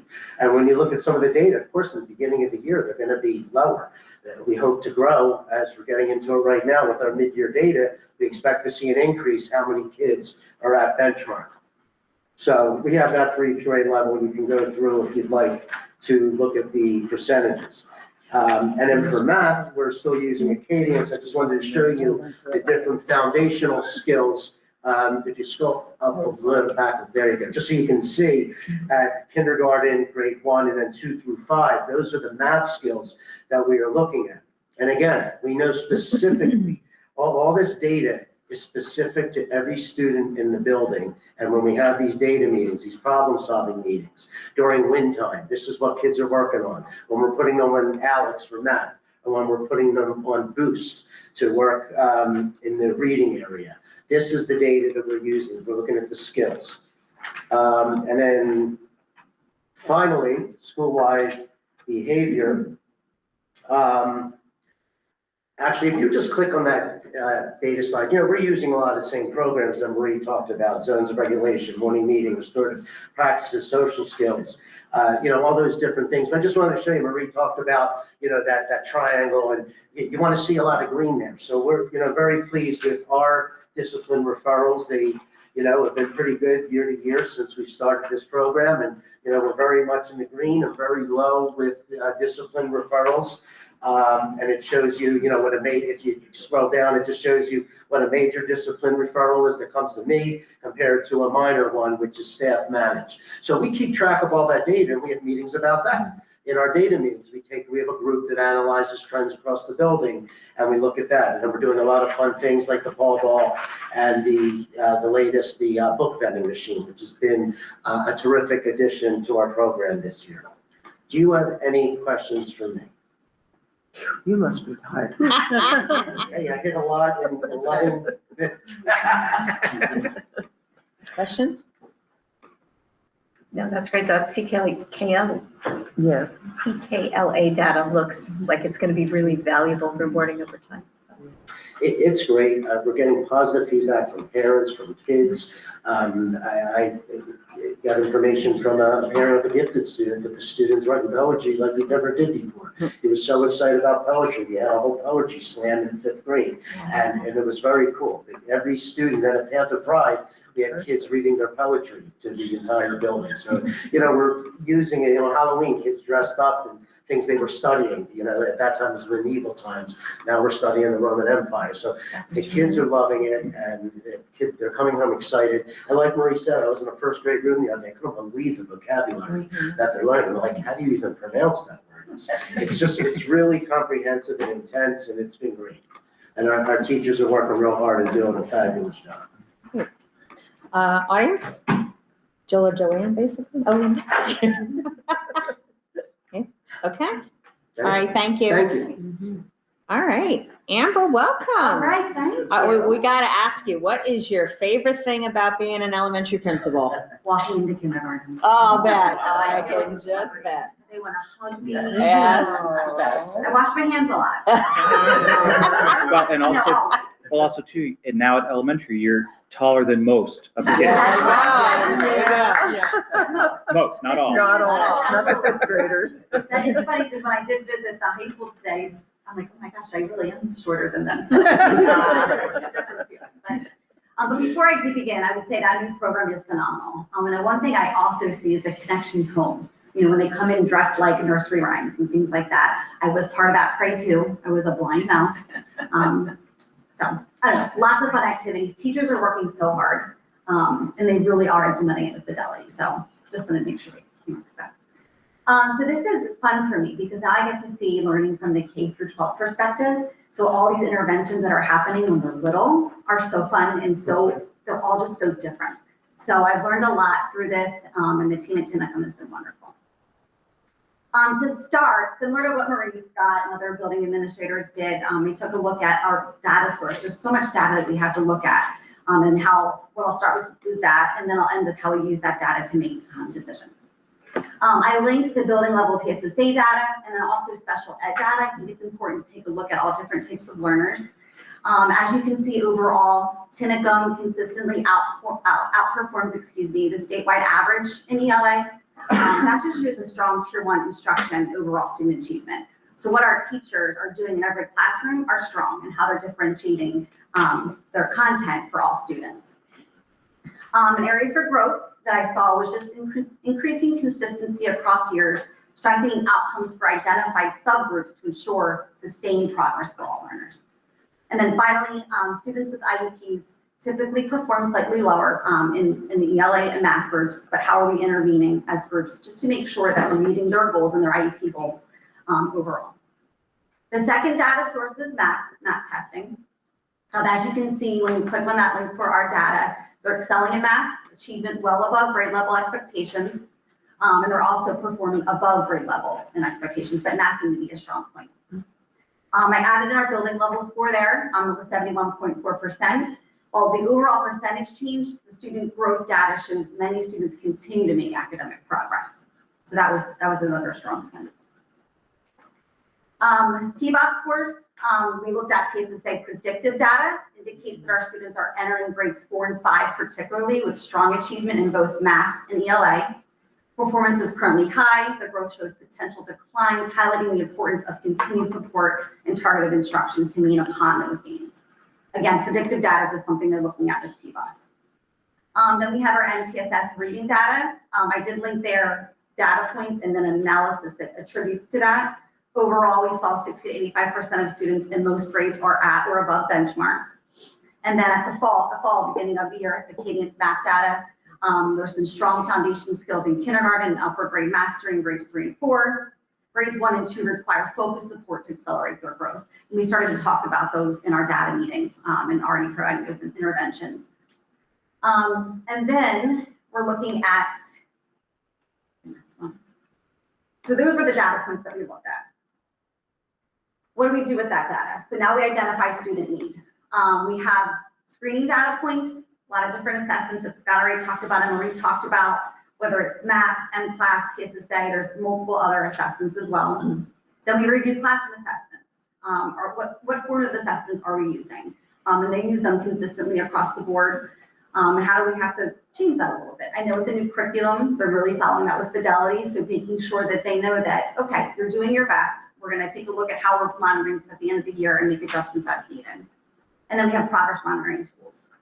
We also use that behavior data Scott had shared earlier, our school-wide behavior program, any discipline reports, I mean, even attendance patterns that are happening that are affecting kids' learning in school. So identifying student need. Then we're using this data to guide instruction intervention. So we're grouping students in win and boost based upon current performance and data, and that's going really well. Adjusting instructional strategies when progress monitoring shows limited growth. And again, all of this is talked about at our data meetings. Selecting intervention programs. We have Wilson Reading, iReady. We have that check and check out for students possibly with some behavior needs. Zones of regulation, second step, and like I said, our MTSS program. We're monitoring student progress. We have our meetings. They're typically bi-weekly. However, if we see a student need, we meet them obviously as soon as we can with our group. We compare growth over time to ensure the interventions are effective. And then update our MTSS plans when data shows the students need more or less support. So sometimes students enter tier 2 and then they make their goals and they're no longer in there. Or maybe they need more intensive intervention to get to tier 3. Also, aside from academics, is supporting behavior and social emotional learning. So I mentioned before the tier 1, 2, and 3, tracking behavior trends to make sure that we are providing enough support. We take a look at the office discipline referrals, the school-wide information system, students that have charts or behavior logs. We take a look at all that information. Using attended data to intervene early. And this was interesting for me too, because at the high school level, right, attendance definitely becomes an issue. So how can we intervene early enough to provide interventions for families? Maybe it's, we have our attendance meetings. We also have services through KS Truancy. So what interventions can we write for the family to help get them to school daily? And then our check-in and check-out. I have to say our kiddos love checking in and out with their person, their buddy. You see them light up at the end of the day and they show me their chart as they're walking by. And they really, it really works. And then finally, always reviewing any data surveys that come from Comp Plan to help students for their well-being. We evaluate our tiered systems, reviewing the school-wide data to determine the effectiveness of that for instruction, the benchmark assessments, MAP, PSSA, universal screening data, and then grade level comparison. And that's something at the elementary level that the building principals, myself, and Dr. Donnelly discussed. Assessing whether these interventions are closing gaps across grade levels is also important. And then identifying equity gaps among subgroups and adjusting practices accordingly.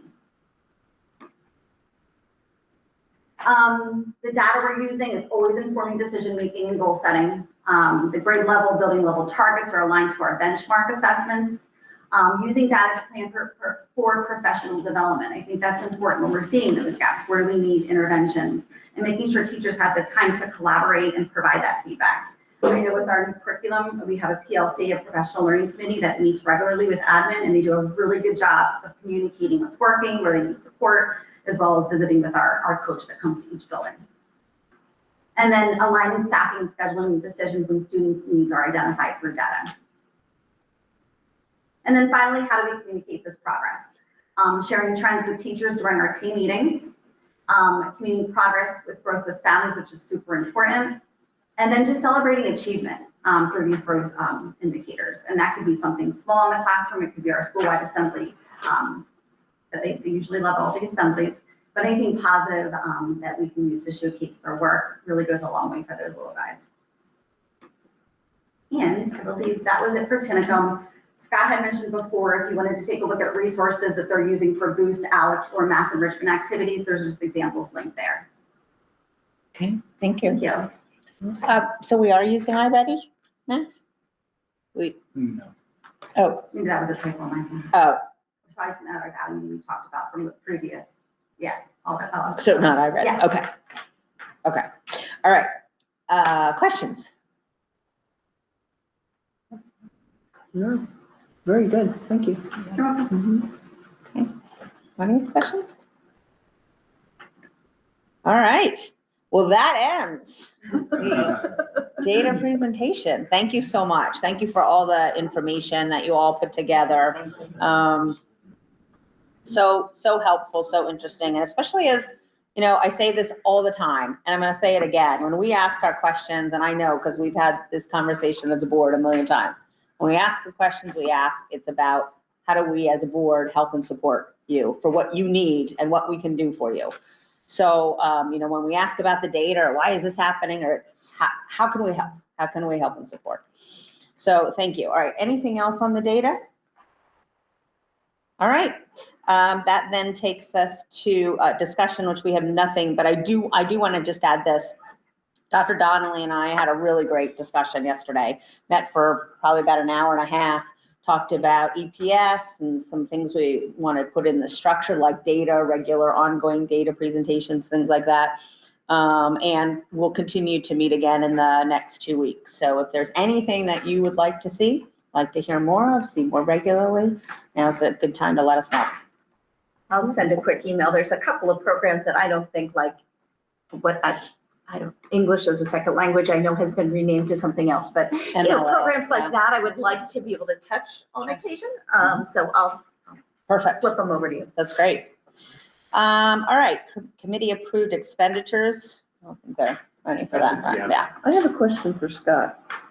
The painting, that painting program? They're gonna do the walls, I forgot, the flowers, yeah. Did they start that yet? We are starting that, we changed the timeline because the artist's timeline changed, which is earlier. So we're gonna be doing it through the month of March. I think it starts maybe around March. Oh, cool, okay. So it's happening. I'll let you know if you want to come check it out. Yeah, definitely, thank you. Okay, informational, kindergarten registration. Yeah, so hard to believe, but we're gearing up for kindergarten registration for the class of 2039. There will be, I'll be 59 at that point, so won't be here. But kindergarten registration, so Diana Santoro was amazing, put together this flyer for us. We're switching things up a little bit this year. More information will be coming. I'm going to be speaking with some elementary school parents and grown-ups to find out about their experiences in the past with kindergarten registration, what feedback they have to make the process as seamless as possible where I can. But we are scheduled for one evening from 4 to 7 at the middle school on March 23rd. More information will be coming out about that as Mrs. Debrinia, my secretary for PIMS and for enrollment, will be helping with that. And we'll have an opportunity to share out with folks what that looks like to enroll as many kids as we can for the class of 2039. So. Okay. Is this coming out in printable form? Yep. So right now it's in the patch. It's also in the principal's email, weekly newsletters. And then we'll be discussing what other modalities we can put it out to get the information out as wide as we can. And we'll give it to your class. Yeah. Thank you. Yeah. That's all. All right, and then comprehensive plan 26 to 29 update. Yeah, just a brief update for the committee. We met this morning for our steering committee meeting. Almost everyone was there.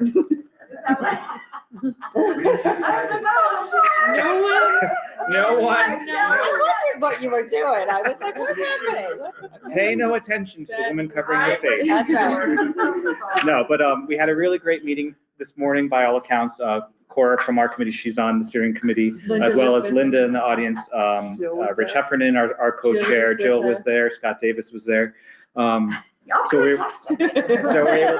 were able to present where we are with our subcommittees, all the great work that happened, and we'll then be our next step is Rich and I will be presenting to EPS in February to give an update as to the subcommittees, basically what we presented today, and then.